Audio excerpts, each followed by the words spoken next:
Shalom Alechem, nous allons avoir le plaisir de pouvoir étudier ensemble la page Aïn Aleph du traité Gittin. Regardez comme nous sommes sérieux, nous allons relire la Mishnah à la page Samer Zayin, au verso de la page, pour pouvoir nous remémorer ce dont on va parler tout de suite. Il est dit dans la Mishnah, on le reprend ensemble, Misha Chazo Kordiokus, une personne qui allait bien, c'est vrai, mais il a bu du vin, ce vin était mauvais, il y a un chai d'un esprit qui s'est empris de lui, et maintenant cette personne-là n'a plus son da'at, il n'est plus vraiment conscient. Il a dit à ce moment-là, Ve'amar Katzvuget Leishti, écrivez un get à ma femme. Alors, lo amar kloum, on ne tient pas compte de ses paroles. À l'inverse, maintenant, quelqu'un qui a dit, alors qu'il était tout à fait conscient, écrivez un get à ma femme, amar Katzvuget Leishti. Par la suite, Achazo Kordiokos, voici qu'il a perdu la conscience en buvant ce vin-là. Et donc, à ce moment-là, quand il n'avait plus de conscience, il a dit, je veux annuler tout de suite ce get, Vechazar Ve'amar lo tirte venu. Alors, on ne tient pas compte également de ces dernières paroles, En devarav acharonim klum. Voici la première partie que l'on avait étudiée à la page Aïn. Continue la Mishnah et nous dit, Nishtatek, une personne qui allait bien, c'est vrai, par la suite, il est devenu muet. Et donc, on lui a proposé, Ve'amrulo, Nirtov get leishtecha, peut-être veux-tu que l'on écrive pour toi un get pour ta femme. Apparemment, il y avait des raisons particulières à cela. Ve'irkin berosho, il a dit oui, avec sa tête, comme ça, sans parler, bien sûr. Alors, botkinoto, shlosha pe'amim, nous allons vérifier, est-ce que l'on peut se fier à ces signes-là? Nous allons vérifier 3 fois d'affilée. Imamar al lave, si jamais à certaines questions où normalement il devrait répondre non. En effet, il a fait non avec sa tête comme ça. Ve'al en, et donc des choses où il fallait répondre oui. En effet, il a fait comme ça avec sa tête. Alors, areelu yiktevenu veitnu, on peut écrire le get et on peut le donner à madame, on peut s'appuyer sur ces signes, il n'y a aucun problème. Précisément, nous sommes à la page Aïn, au verso de la page. Nous sommes donc 6 lignes avant la fin. Et donc, on avait dit Nishtatek, Ve'amrulo, Nirtov get leishtecha. C'est les 2 points, on rapporte la partie de la Mishnah. La Gemara va se demander, Velichosh, on devrait craindre d'Ilma, peut-être, Shirya de lav nakte. Peut-être que la personne a eu une maladie, on va dire, qui lave, ou avec sa, qui la pousse avec sa tête à faire des signes négatifs, nakte. Inami, Shirya de hen nakte. Il a eu une maladie, hen, qui le pousse à faire donc des signes positifs, nakté. Et donc c'est pour cela qu'il nous a dit oui, écrivez le get. Et quand on lui a posé des questions également, il a répondu comme il le fallait. On va dire oui, par exemple, à des questions où il fallait dire oui. Donc en fait, nous dit la Gemara, on ne peut pas se fier à ces signes. Amar Rav Yosef bar Minyomi, Amar Rav Nachman. De amirinan le besirugin, ne t'inquiète pas, les questions qu'on lui pose, donc on les fait sauter, à savoir qu'on pose une question, on attend 2-3 minutes, ce qu'on appelle ici sirugin, et on lui repose une question. En effet, s'il était malade, il continuerait à faire des signes. Or là, on a vu qu'il était tout à fait calme et qu'il n'a fait aucun signe entre-temps. Ça veut dire qu'on peut s'appuyer sur son geste. Nous dit la Gemara, Velichosh d'Ilma, on devrait craindre que peut-être, Shriya des sirugin nakte, peut-être qu'il a une maladie de sirugin qui fait que la personne fait des signes, mais à certaines minutes, quelques minutes d'intervalle. Réponse de la Gemara, de amrinanle, chadlav vetren hin. On lui pose donc une question où il se doit de répondre non, et 2 questions où il se doit de répondre oui. Et par la suite, on revient 2 questions où un homme normal répond non, bien sûr, vetren, lav, vechad, hen, et une question où une personne en général répond oui.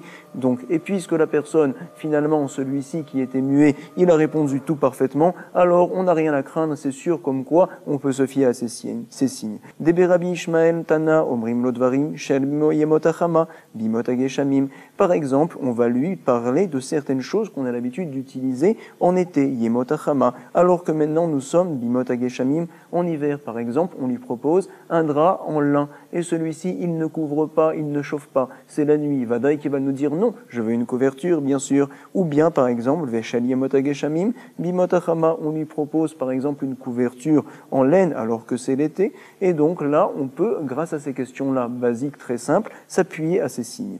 Mainihu, on se demande c'est quoi? Ilema gloufkere vezdine. Donc si jamais nous comprenons, comme la Braïta apparemment nous fait entendre que gloufkere, c'est des habits en laine, vesdine, c'est donc des draps en lin, et c'est ces questions-là qu'on lui demande. Mais attends, peut-être que la personne, Veni Rouge, d'Ilma, Kora Ardé, et donc même dans un cas où il nous fait un signe oui, bien qu'il aurait dû dire non, peut-être tout simplement parce qu'en effet, il a besoin d'une couverture, cette personne-là, même en été, parce qu'il a eu un coup de froid. Donc même si finalement il ne répond pas tout parfaitement, alors qui nous dit comme quoi c'est un choté, c'est quelqu'un qui n'a pas de date. Peut-être qu'il a son date, mais simplement là, à ce moment-là, il avait froid. Inami, Chama Ardé, ou bien à l'inverse, par exemple, si jamais Chama Ardé, il a eu un coup de chaleur, et bien que ça soit l'hiver, mais en effet, cette personne-là, au contraire, il a chaud. C'est pour cela qu'il nous a demandé des petits draps très fins en pichtane, en lin. Et donc finalement, bien qu'il nous fait des signes qui n'ont pas l'air tellement cohérents, mais quand même, ça ne nous pousse pas à dire comme quoi il est choté, peut-être qu'il a un date.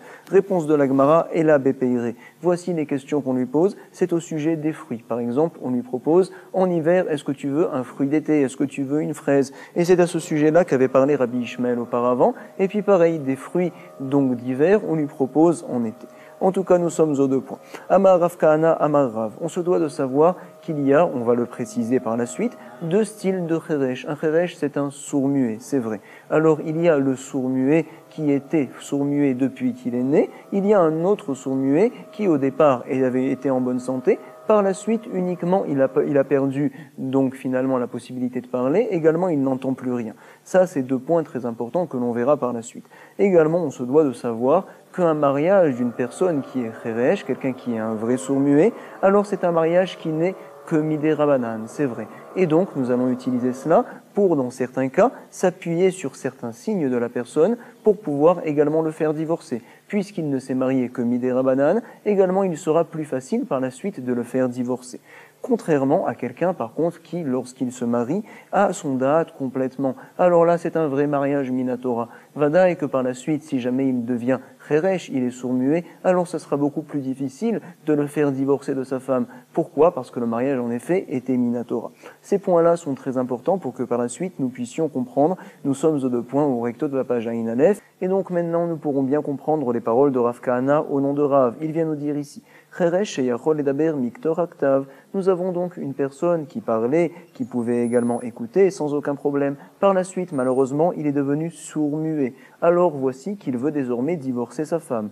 Attends, ton mariage que tu as fait au départ, c'était un vrai mariage, minatora, bien sûr. Et maintenant tu veux divorcer madame, alors est-ce qu'il y a une possibilité? Oui, nous dit Rav. C'est quoi? Chez Yachol et Daber Miktor Aktav, si jamais il arrive donc sur un papier à nous demander à écrire un guet pour sa femme, il arrive à nous transmettre des informations sur papier, alors en effet, nous pouvons être désormais les shluchim, les envoyés, pour pouvoir faire une telle chose. Kodvin, Benot Nimget, les Ishto. Donc nous voyons, nous apprend Rav, comme quoi un monsieur qui s'était marié avec madame Minatora peut désormais divorcer sa femme, bien qu'étant devenu auparavant sourd-muet. Donc on le relit, Cheresh Sheyachol Ledaber Miktor Aktav, un sourd-muet qui peut transmettre, parler, on va dire, transmettre des informations par écrit. Alors en effet, nous pouvons être shluchim pour lui et désormais écrire un guet et le remettre à sa femme. Kodvim Benot Nimget Leishto. Amar Rav Yosef, Maïka Mashmalan. Viens nous dire Rav Yosef, quel est le chidouche que vient nous apprendre Rav? Je ne comprends pas. Tanina, ça a été enseigné. En effet, dans la Mishnah qu'on a lue ensemble, auparavant, on avait dit là-bas, comme quoi, Nishtatek, une personne qui par la suite est devenue muette, Ve'amrulo nirtogdet, les Mishtecha, on lui a proposé, est-ce que tu veux peut-être que l'on écrive un guet pour ta femme? Et il a dit oui, Ve'erkin berosho, il a bougé la tête comme ça. Donc finalement, on a le droit de pouvoir écrire un guet pour sa femme. On se doit de le faire, Behemet. Botkinoto, Shlocha Pamim, on vérifie tout d'abord 3 fois, est-ce qu'il a son da'at? Imamar allav lav, si jamais à des choses où il fallait répondre non, il a répondu en effet non. Et à des choses où il fallait répondre oui, il a dit oui, ve'al hen hen. Alors voici que l'on peut écrire un guet, areelu yikadvu, veitenu. C'est la partie de la Mishnah, et donc nous apporte Rav Yosef. De là-bas, déjà, je vois que l'on peut faire un guet à une personne qui par la suite est devenue muette. Sur ce, Rabbi Zeira va nous dire il y a une différence entre quelqu'un qui est muet, et celui-ci, il a un da'at très clair, et une autre personne qui, elle, est sourd-muette, et celui-ci, alors on craint qu'il n'ait pas de da'at. Et c'est le chidouche de Rav de nous apprendre qu'une personne, bien qu'elle soit devenue sourd-muette, quand même on peut s'appuyer au fait qu'il est écrit sur un papier qu'il veut qu'on divorce sa femme pour la divorcer. Rabbi Zeira, alors il nous dit à Marne Rabbi Zeira, il aime qu'à Martha, quoi, toi tu me parles d'un muet, mais attends, Shaine il aime, c'est différent un muet, d'Etania il a été dit en effet, mais Bedaber ve'eno shomea, quelqu'un qui parle et qui n'entend pas, Zeu Cheresh, c'est celui qu'on appelle Cheresh. Également, donc on nous dit, Shomea ve'eno medaber, quelqu'un qui entend et qui ne parle pas, celui-ci, comme celui dont on vient de parler maintenant. Zéou ilem, c'est celui qu'on considère comme un ilem. Vézé vézé, arézé képikrine, et ces 2 personnes-là ont le date clair, ils sont tout à fait clairvoyants, ils ne sont pas chotés. L'école d'ivrem à tous les sujets. Et par contre, une personne qui, elle, ni n'entend ni ne peut parler, c'est celle qu'on appelle le vrai Kheresh, on va dire. Et celui-ci, par contre, il n'a pas de date. Et c'est le ridouche de Rav que quand même, on peut s'appuyer sur ce qu'il nous écrit sur papier pour pouvoir divorcer sa femme. Ou mimaïde medaber ve'enoshomea zeu cheresh. Maintenant, l'Agmara se demande, c'est quoi ce mot-là, cheresh? D'où sait-on que cheresh, ça se rapporte à quelqu'un qui parle et qui n'entend pas. Shomea ve'eno medaber, quelqu'un qui, à l'inverse, quelqu'un qui entend et qui ne parle pas, c'est lui qu'on appelle ilem, zeu ilem. Alors, on nous rapporte ça des psukim de la Torah. Dirtiv, on le voit là-bas, David Ameler nous rapporte, ve'ani ke cheresh loeshma. Je suis donc comme un cheresh, je n'entends pas. On voit que le cheresh, c'est quelqu'un qui n'entend pas. Ou keilem lo yiftar piv. Oh, on parle là-bas de ilem, c'est celui qui ne parle pas, c'est le muet.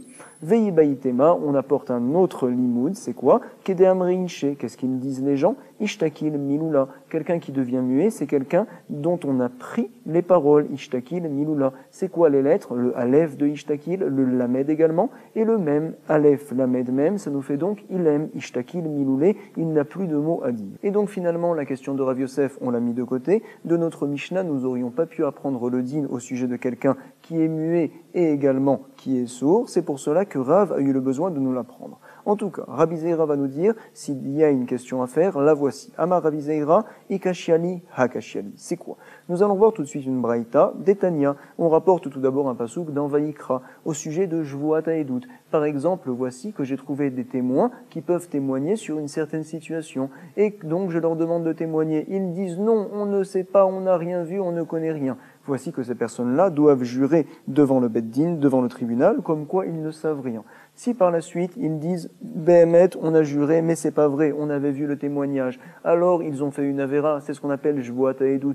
Ils se devront d'apporter un korban à Sham, c'est vrai. À ce sujet-là, dit le Passouk, « Imlo Yagid ». Donc quand est-ce que la personne devra apporter le korban à Shem, le korban à Sham? Si jamais Imlo Yagid, il aurait pu témoigner, mais quand même il n'a pas voulu témoigner et il a juré qu'il ne savait rien. Et on apprend de là-bas Imlo Yagid, s'il n'a rien dit, Yagid, ça vient exclure quelqu'un qui ne peut pas dire, c'est donc un ilem, quelqu'un qui est muet. Prat leim ilem, chez Noyachol le Yagid, de toute manière, il n'aurait pas pu parler, il n'aurait pas pu témoigner. Et donc, Amai ayachol le Yagid mitoraktav, si jamais le din de Rav était vrai, comme quoi on peut entièrement se fier à ce que la personne écrit sur papier, pour faire même des divorces minatora. Alors ici aussi également, on pourrait s'appuyer sur son écriture, pour finalement avoir un témoignage. Donc, Behemet, à son sujet également, il peut y avoir un korban Jvuat Haedut, Amai ayachol le Yagid mitoraktav, sur ce, Amar le Abaye, Haedut ka amarta, shaine Haedut. Toi, tu me parles de témoignage, c'est différent le témoignage, on ne peut en aucun cas s'appuyer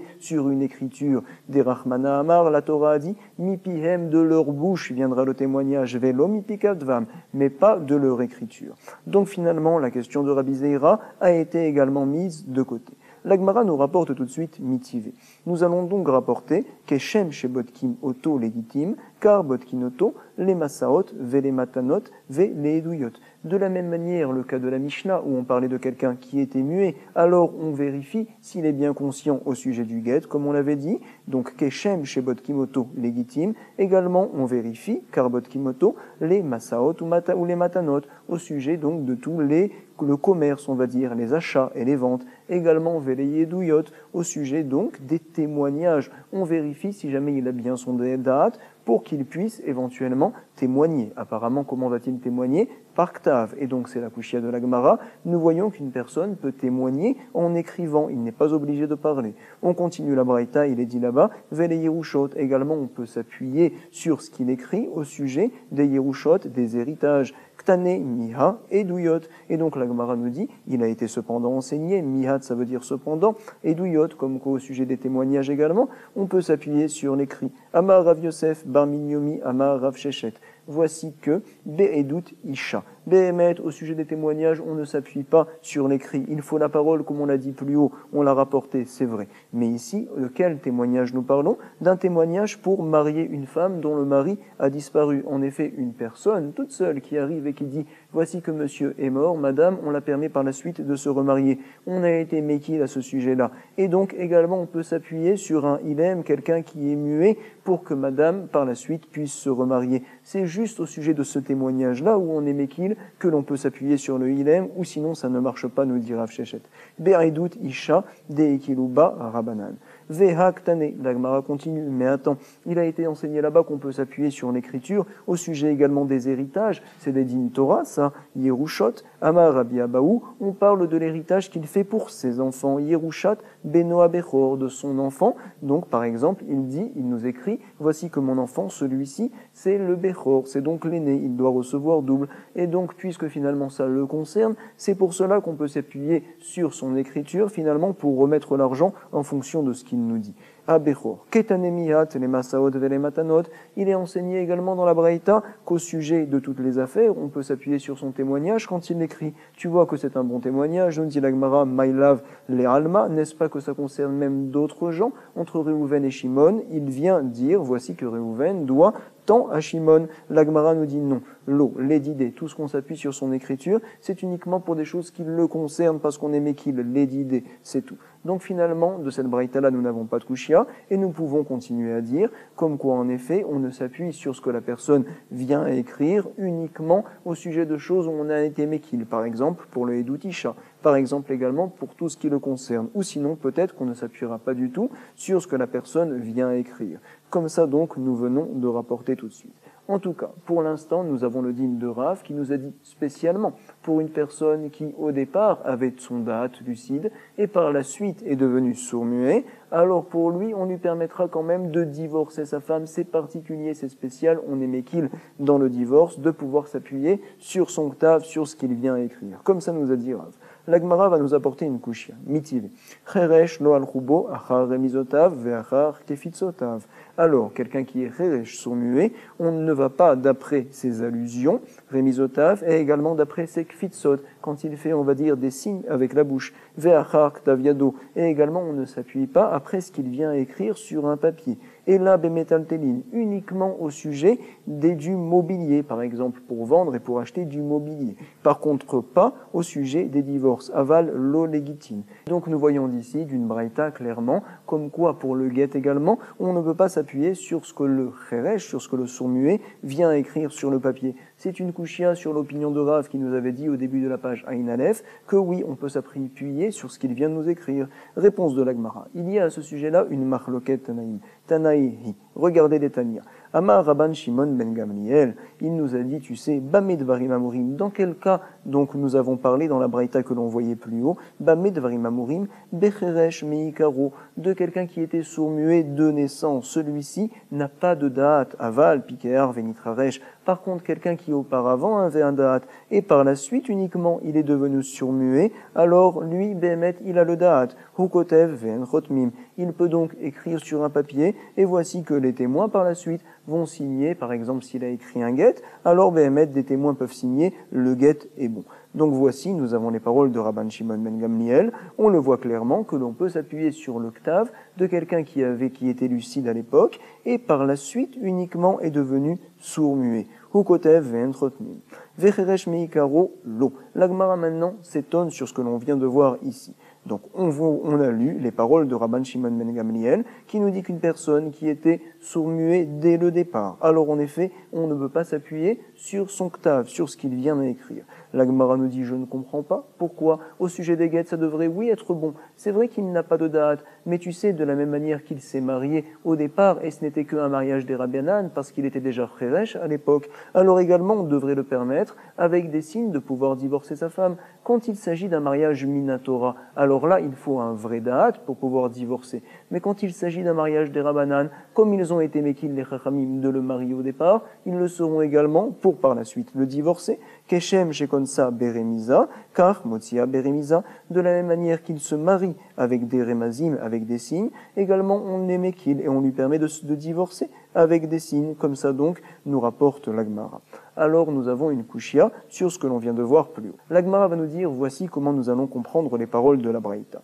Ibeishto achanami, C'est vrai, Béhémet, s'il s'agissait d'une femme qu'il s'était mariée, c'est un mariage midé Rabanan, il n'y a aucun problème, il peut divorcer également en faisant des allusions. C'est un mariage des Rabanan, on divorce également des Rabanan.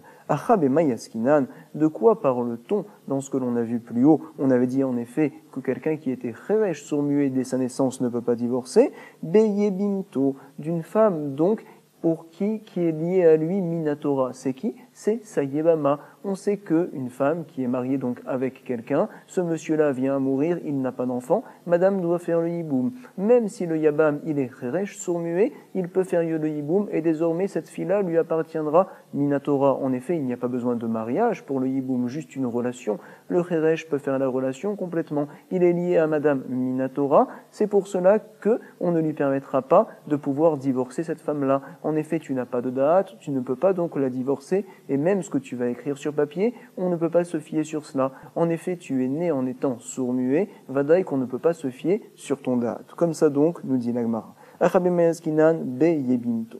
Yebimto miman, et donc nous continuons à expliquer la braïta. De quel yebama parle-t-on? Il est madenaflale miachi fréresh. Si jamais donc ce sourd-muet, son frère également était sourd-muet, alors tu sais, de la même manière que son frère était lié avec cette fille-là que Midé Rabanan, lui qui prend la relève ne sera lié à cette fille-là que Midé Rabanan également. Donc forcément il pourra s'en séparer sans aucun problème. Keshem chez Kenisata Beremiza, de la même manière que le frère s'était marié avec elle par un remez, par un signe, également lui pourrait la divorcer avec un signe car Yetsiata Beremiza. Forcément, de quoi parle-t-on? Et là, des naflalé miachiv pikéar. Il avait un frère, donc, qui entendait bien, qui parlait bien, sans aucun problème. Il était pikéar. Il était marié Minatora. Et donc, finalement, lui, Béhémet, ne peut plus par la suite la divorcer parce qu'il est lié Minatora désormais avec cette fille dont il a fait le yiboum.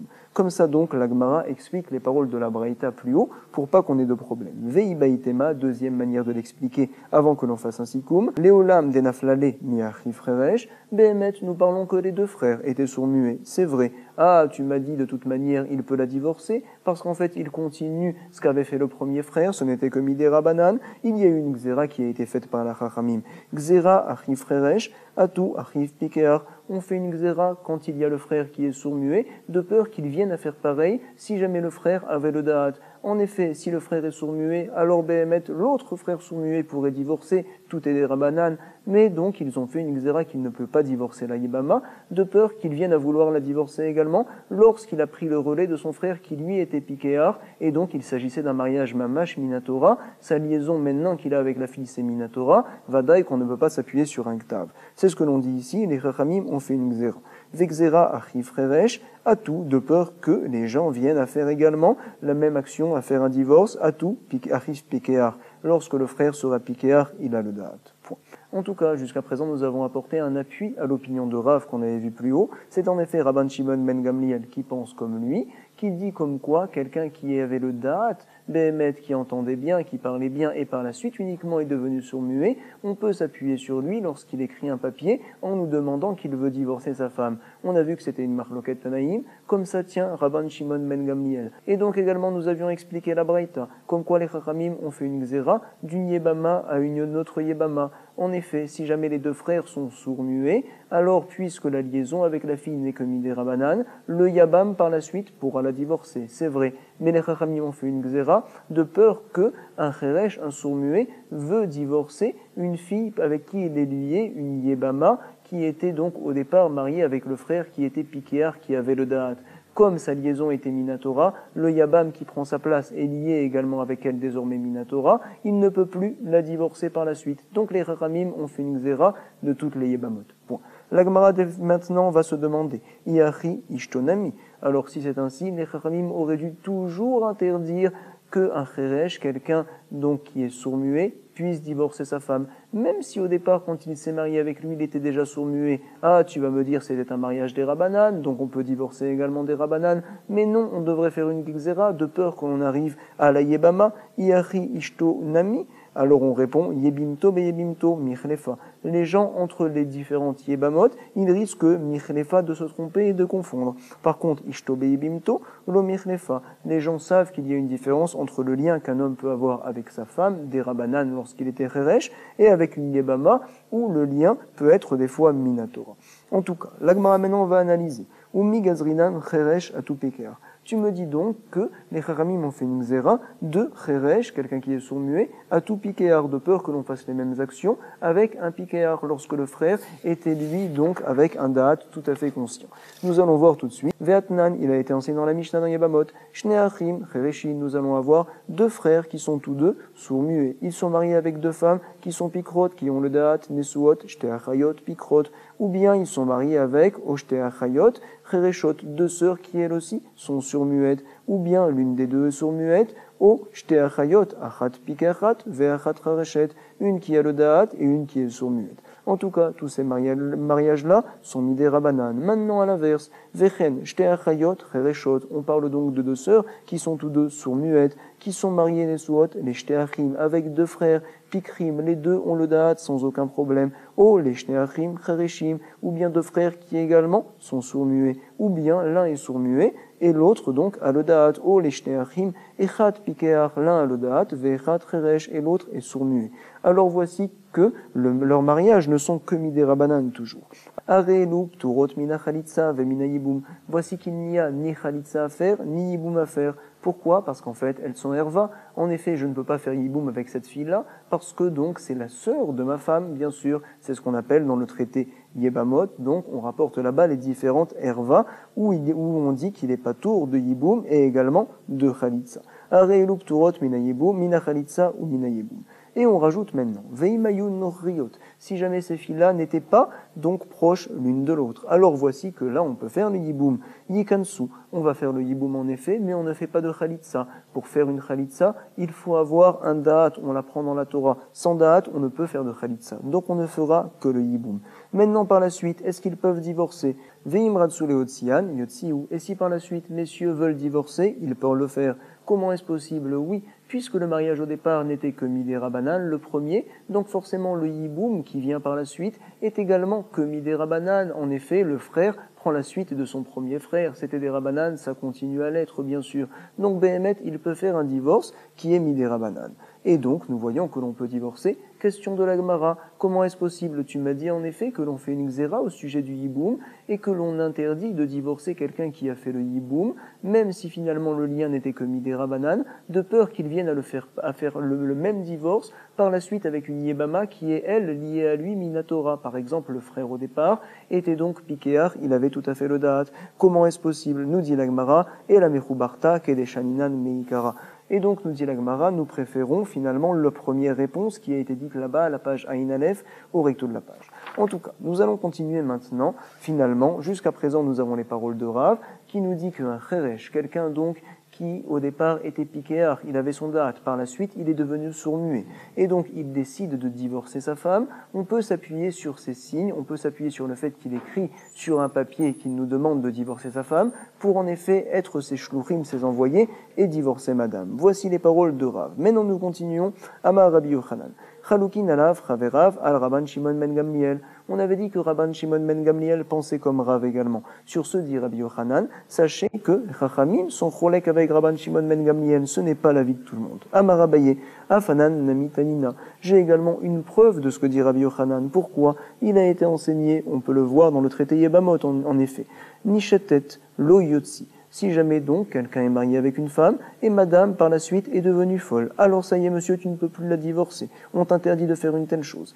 Nitraresh hu o nishtata. Si jamais donc cette fois c'est le mari, voici que le mari, donc nitraresh, est devenu sourd-muet. O nishtata, ou bien donc il est devenu fou. Alors loyotsi olamit, c'est terminé, il ne peut plus également divorcer madame, et il est marqué là-bas olamit, il ne peut plus jamais la divorcer. Le mot olamit est en plus. Qu'est-ce qu'il vient nous apprendre? Maï olamit.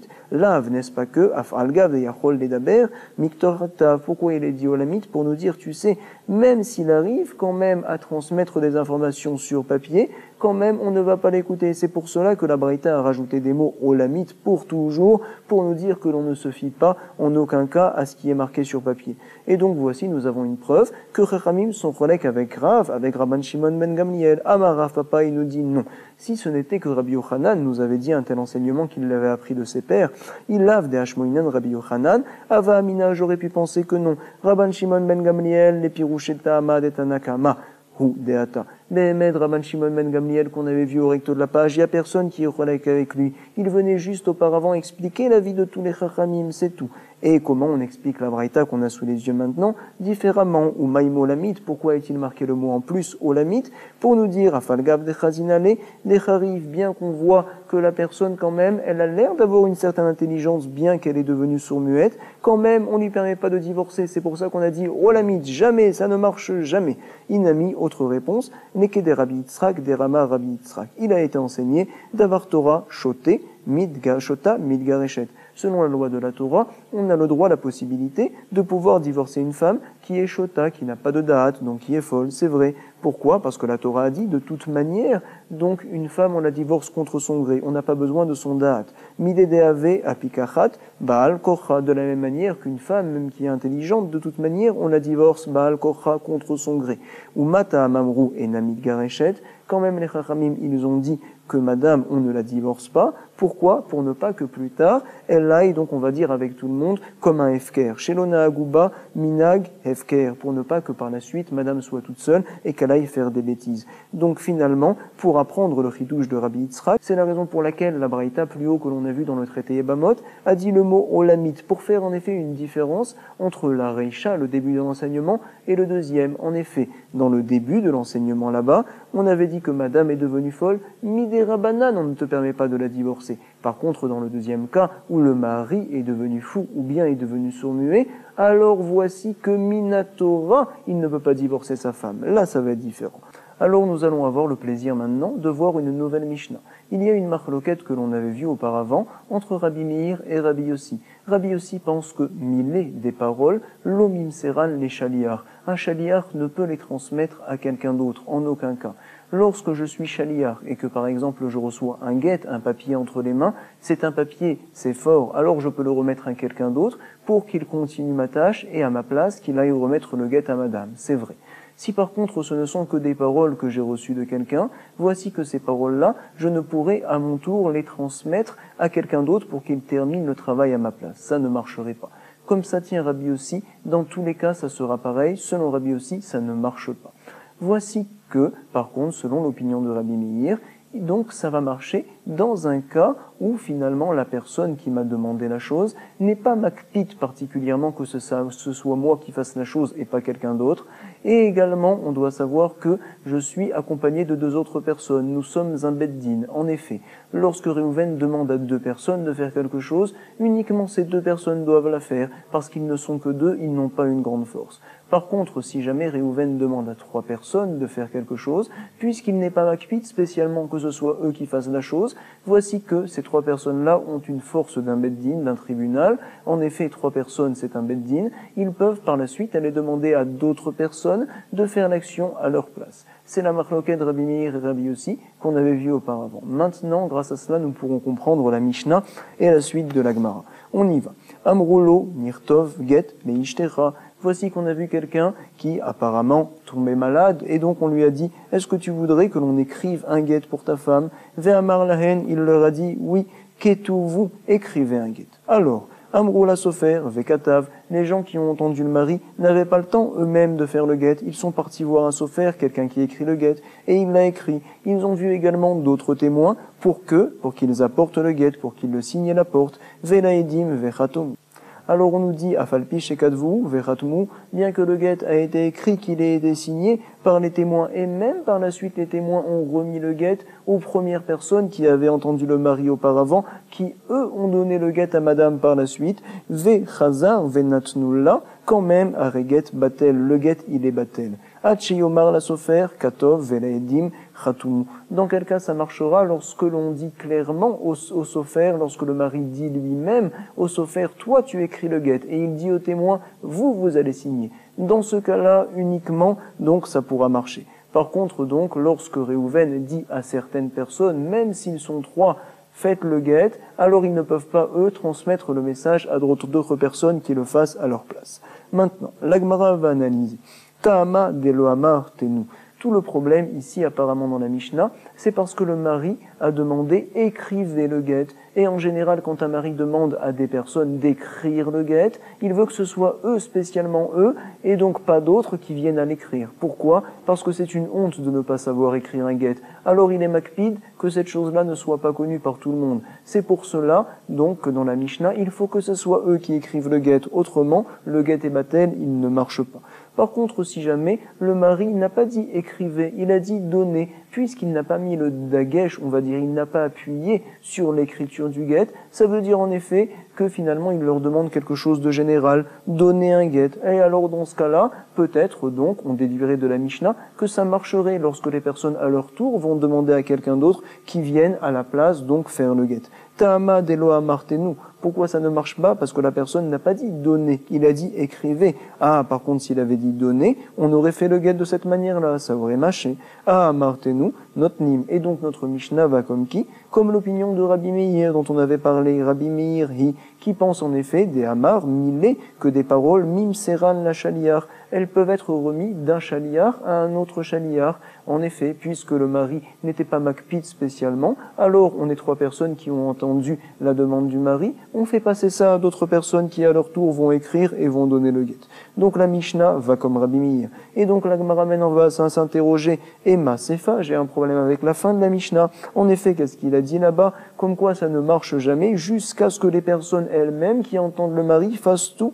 Ad, donc Emma Sefa, on nous rapporte Ad Sheyomar, la Sofer Katov, jusqu'à ce que le mari dise au Sofer lui-même, écrit, et aux témoins eux-mêmes, signé Velaedim Khatumu.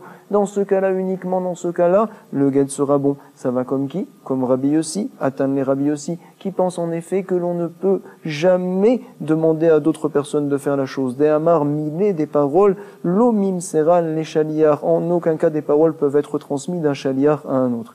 J'ai un problème, le début de la Mishnah va comme Rabbi Meir, la suite comme Rabbi Yossi. Comment s'arrange-t-on ? Reisha Rabbi Meir, Vesefa Rabbi Yossi. Réponse de la Gemara, oui, en effet, sans aucun problème. In Reisha Rabbi Meir, Vesefa Rabbi Yossi.